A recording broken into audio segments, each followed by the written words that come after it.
Est-ce que quelqu'un pourra-t-il nous lire rapidement Matthieu 16, 18 et 19? Et moi, je te dis que tu es pierre et que sur cette pierre, je bâtirai mon église, et que les portes du séjour de mort ne répondront pas contre elle. Je te donnerai les clés du royaume des cieux. Ce que tu liras sur la terre sera lié dans les cieux, et ce que tu délieras sur la terre sera délié dans les cieux. Amen. Alors, vous avez vu que le Seigneur a fait, tu vois le passage de Matthieu 19, là, 16-19, beaucoup de gens, comme on nous l'a appris, le sort hors du contexte. Il faut comprendre le verset 19 en rapport avec le verset 18.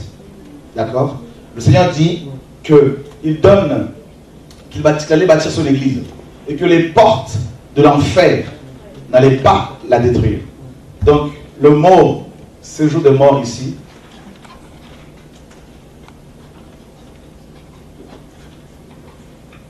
c'est Hadès en grec. C'est le dieu du monde souterrain, le dieu des enfers. Donc Hadès, séjour de mort, ou encore l'enfer,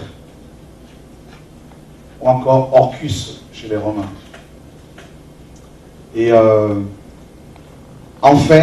l'enfer ou Hadès était un dieu, je dirais le dieu le plus craint chez les Grecs.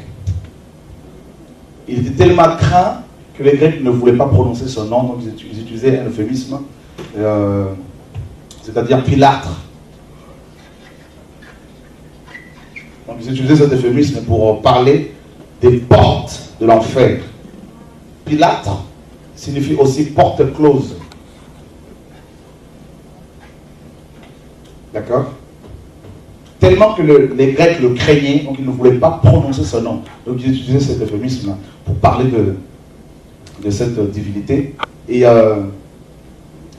Pilate, hein, donc c'est pas Pilate, c'est Pilate.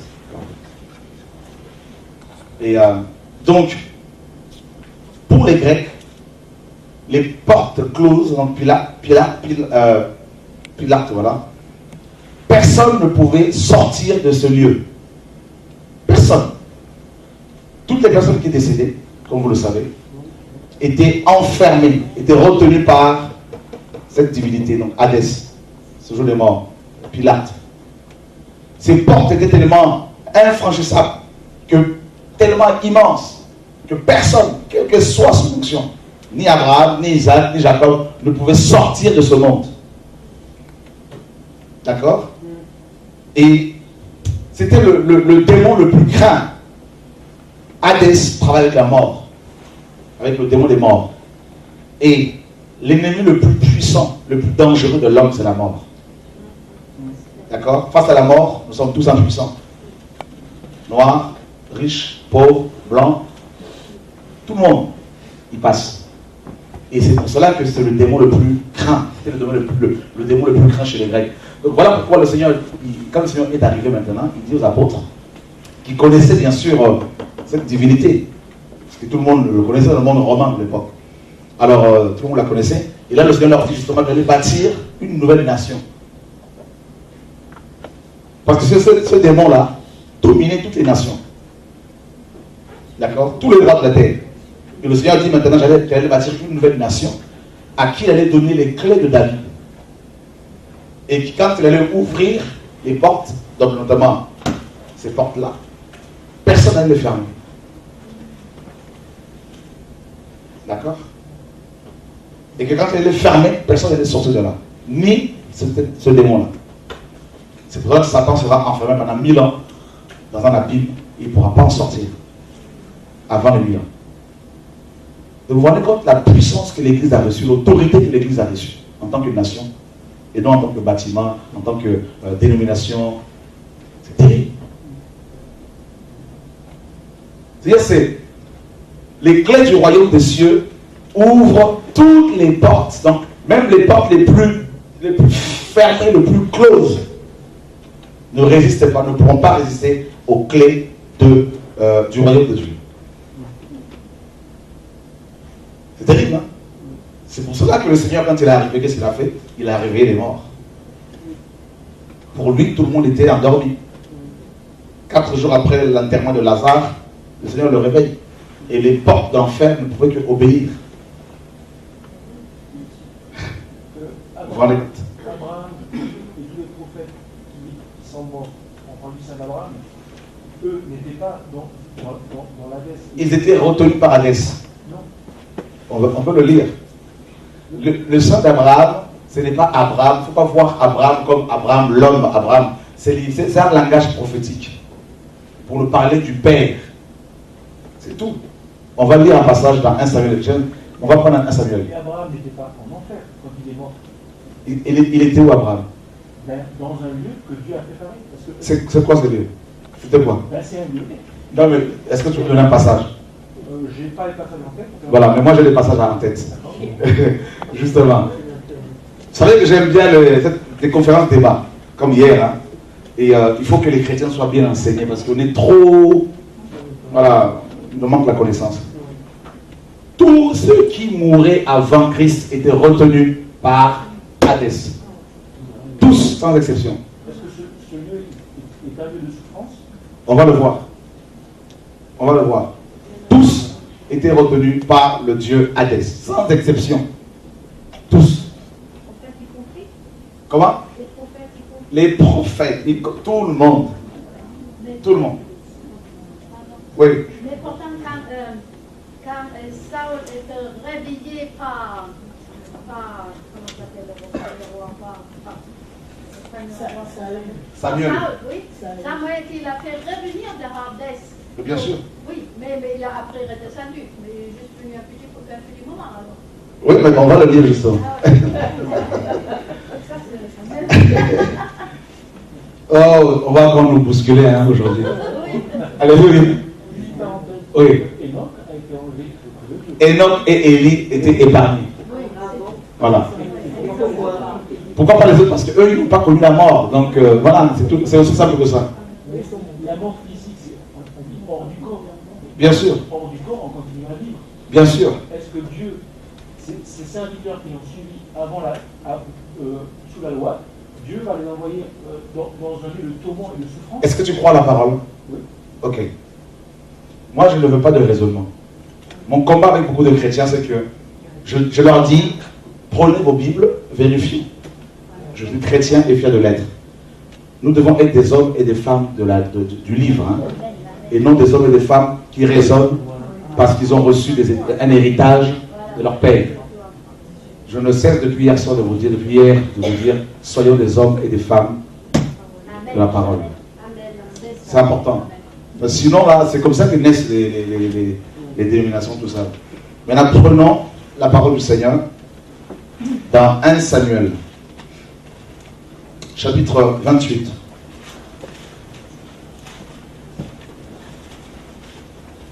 Quelqu'un peut-il nous lire rapidement à partir du verset 7?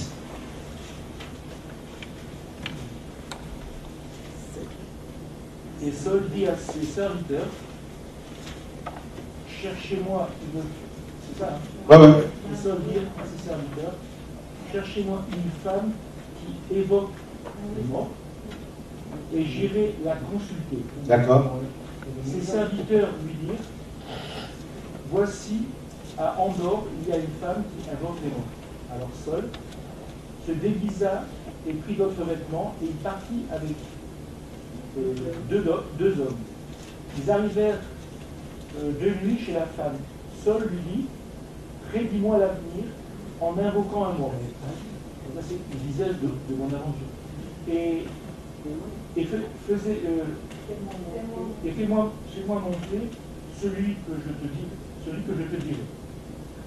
La femme lui répondit, voici, tu sais ce que Saul a fait, comment il a retranché du pays ceux qui invoquent les morts et ceux qui prédisent l'avenir. Pourquoi donc tends-tu un piège à ma vie pour me faire mourir? Saul lui jura par l'Éternel en disant, l'Éternel est vivant, il ne t'arrivera point de mal pour cela. La femme dit, que veux-tu que je fasse monter? Et il répondit, fais-moi monter Samuel. Tu veux continuer? Je suis pas fini. Ok, pas de souci, on va t'aider. Quelqu'un peut prendre? Ouais. Lorsque la femme dit Samuel, elle poussa un grand cri et elle dit à Saul, pourquoi m'as-tu trompé? Tu es Saul. Le roi lui dit, ne crains rien. Et que vois-tu? La femme dit à Saul, je vois un Dieu qui monte de la terre. Il lui dit, quelle figure a-t-il? Et elle répondit, c'est un vieillard qui monte et il est enveloppé d'un manteau. Saul comprit que c'était Samuel et il s'inclina le visage contre terre et se prosterna. Samuel dit à Saul, pourquoi m'as-tu troublé en me faisant monter? Saul répondit, je suis dans une grande détresse. Les Philistins me font la guerre et Dieu s'est retiré de moi. Il ne m'a répondu ni par les prophètes ni par des songes. Et je t'ai appelé pour que tu me fasses connaître ce que je dois faire. Samuel dit, pourquoi donc me consultes-tu puisque l'Éternel s'est retiré de toi? Il est devenu ton ennemi. L'Éternel te traite comme je l'avais annoncé de sa part. L'Éternel a déchiré la royauté d'entre tes mains. Il a donné un autre à David. Tu n'as point obéi à la voix de l'Éternel, et tu n'as point fait sentir à Amlek l'ardeur de sa colère. Voilà pourquoi l'Éternel te traite aujourd'hui de cette manière. Et même l'Éternel livrera Israël avec toi entre les mains des Philistins. Demain, toi et tes fils, vous serez avec moi, et l'Éternel livrera le camp d'Israël entre les mains des Philistins. À ton avis, d'où venait Samuel? D'en bas, pas d'en haut, d'en haut. On est d'accord? Pendant qu'elle parlait, il y a un verset qui vient de nous. D'accord. Quand Jésus va parler du riche et du pauvre, D'accord. Lazare et le riche, qui étaient morts tous les deux. Il y avait une distance entre Abraham et le riche qui était en enfer. Pas en enfer directement, à côté, parce que l'enfer, il y a encore personne qui est dans l'enfer. Si. Ils sont dans des formes de souffrance. Qu'est-ce que l'enfer? C'est un lac de souffre de feu. Non, pas du tout. C'est ce qu'on nous a fait croire, mais c'est faux. L'enfer, n'a rien à voir avec le lac de feu. C'est deux choses totalement différentes. Donc, juste pour revenir à ce verset, encore, juste pour bien éclaircir. Abraham et le riche, il y a une distance que celui qui était dans bien sûr. ne pouvait pas avoir. Bien sûr, t'inquiète, on va parler de ça. Ça m'est venu. Il n'y a pas de problème, on va parler de ça justement. Le problème, c'est que je sais que beaucoup de doctrines tombent, hein. Beaucoup de choses qu'on nous a enseignées, mais je crois que ce n'est pas seulement ici à Nice. Hein. Ça secoue. Moi-même, le Seigneur m'a beaucoup secoué, me secoue toujours.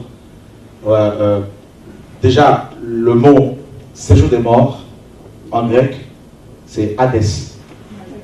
D'accord? Hadès a été traduit en français par séjour des morts, enfer, Orcus. Donc, présentement, toutes les personnes qui décèdent, les païens, depuis la résurrection de Yeshua, tous les païens sont en enfer. C'est-à-dire dans le séjour des morts. En hébreu, Sheol. D'accord? C'est un lieu provisoire. D'accord? On va le voir tout à l'heure. C'est un lieu provisoire. Et prends-moi rapidement, s'il te plaît, pour bien éclaircir là-dessus. Après, on va continuer. Apocalypse chapitre 20, verset 14.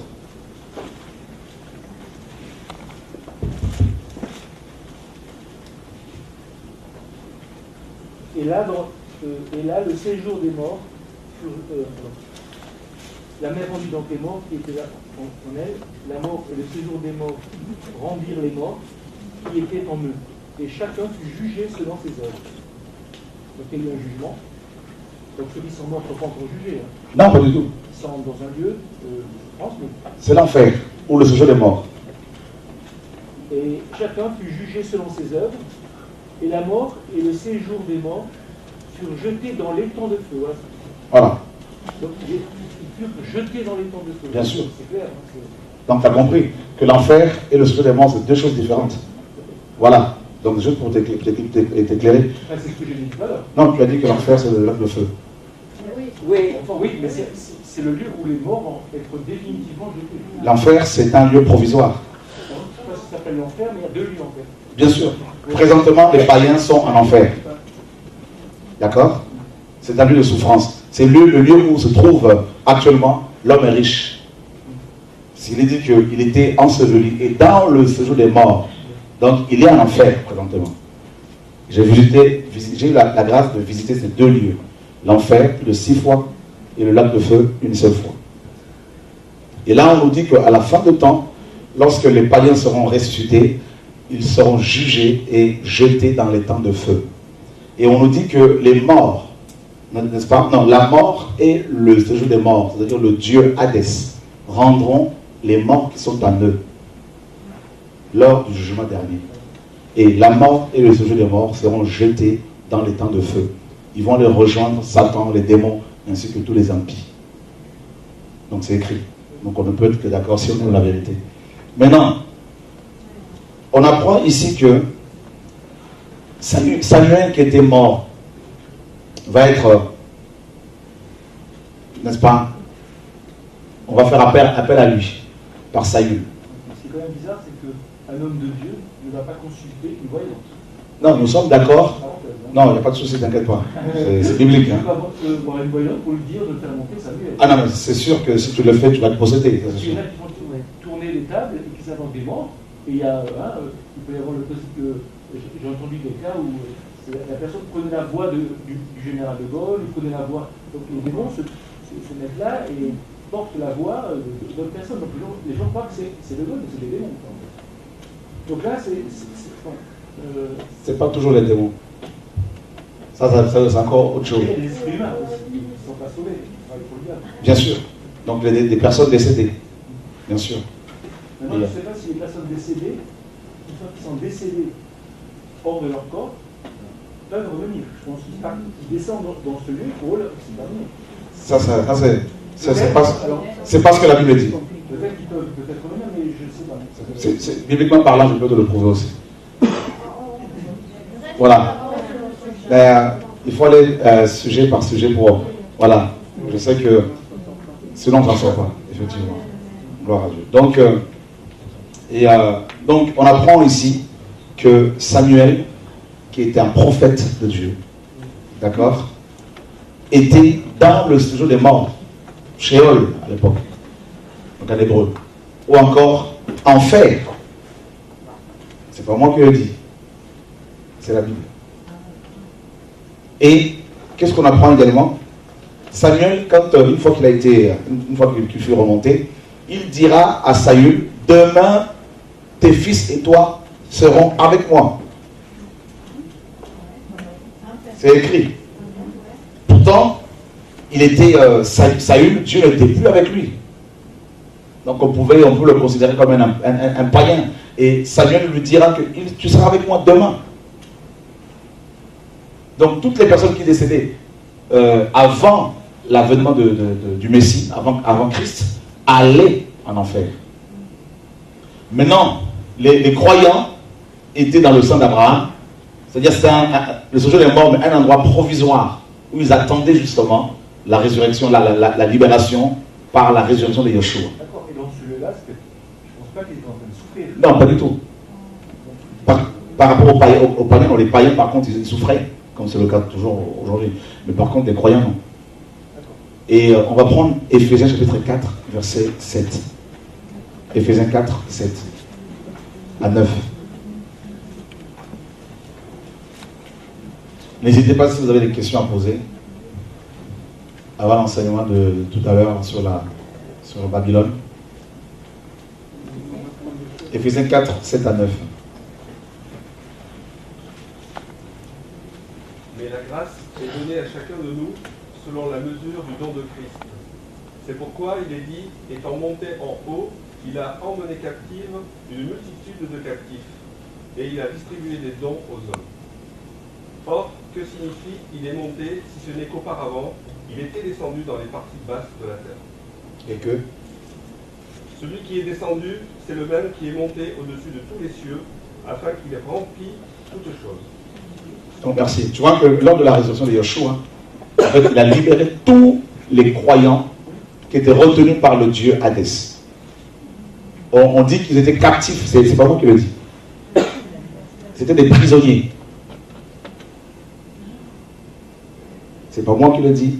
Si vous aimez la parole, vous ne pouvez que l'accepter parce que c'est écrit noir sur blanc. Le problème, c'est que nous sommes, vous et moi, je vais être honnête, nous sommes tous religieux. Et au travers de l'enseignement de tout à l'heure, vous allez vous rendre compte que nous sommes tous religieux. Et le Seigneur nous sort de plus en plus de la religion. Nous avons été comme formatés par Babylone. Mais les captifs sont combien de temps? Les captifs, les croyants d'avoir la grâce, donc Abraham, Isaac, Jacob, tout ça, ils sont maintenant dans, ils sont dans le repos de Dieu, dans la présence du Seigneur. Ben, ils sont là-haut. Parce que Jean nous dit, personne n'est monté au ciel. Si ce n'est que celui qui est descendu. C'est écrit, hein? On est d'accord. Et le Seigneur dirait également, personne n'est monté non plus, avant sa mort et sa résurrection. Donc même Élie et Enoch qui étaient enlevés, ils ont été cachés quelque part. Ça, c'est un mystère. Parce que Jésus dit que, Jean dit, on peut le prendre, Jean 3, 13.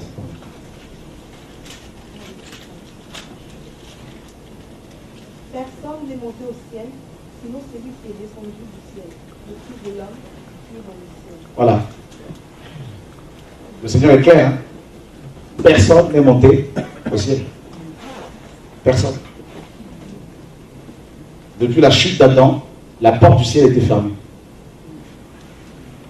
Et il fallait attendre la résurrection du Messie pour de nouveau ouvrir le chemin. Donc c'est le cas d'Enoch et Élie qui ont été enlevés. Enlevé au ciel, ce qui est écrit, mais une chose est sûre, moi, il y a beaucoup de mystères. La porte du ciel était fermée. Le Seigneur a dit personne. Quand il dit personne, c'est personne. Dieu seul le sait. Mais moi, je sais que la parole ne se contredit pas. On va prendre encore Hébreux 9. La porte du ciel s'est ouverte après la résurrection de Yeshua. D'accord? Voilà, quand il est monté au ciel avec les captifs, c'est là que la porte du ciel était ouverte pour nous. Et Hébreux 9 le confirme. Et Hébreux 19, pardon. Hébreux 10, 19 à 20.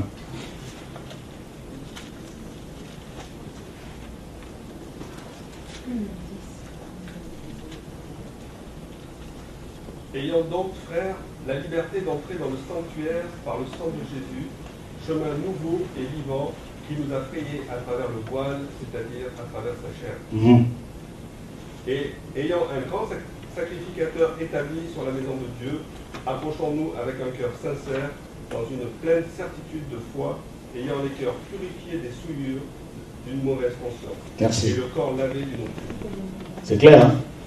Le Seigneur a frayé une nouvelle route pour nous. C'est ce que la parole dit. Voilà.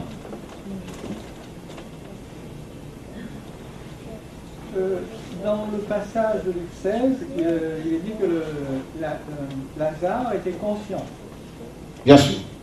Et dans Ecclésiaste 9, il est dit qu'il n'y a ni œuvre, ni pensée, ni sagesse dans le séjour des morts. Tout à fait. Tout à fait. Donc, moi je comprends que là, dans Ecclésiaste, il dit que bon, il est plus conscient, le mort. En fait, quand Ecclésiaste dit cela, ce qu'il faut comprendre, c'est que le séjour des morts signifie aussi tombe. Ouais. Le corps physique qui est dans la tombe, là, c'est sûr que ce corps-là est complètement inerte, complètement inconscient, il n'y a plus de pensée, il n'y a plus de... C'est fini ça. Mais l'âme, c'est autre chose. L'esprit, voilà. On peut faire la part de choses. C'est bon, ça c'est clair? Ok, pardon.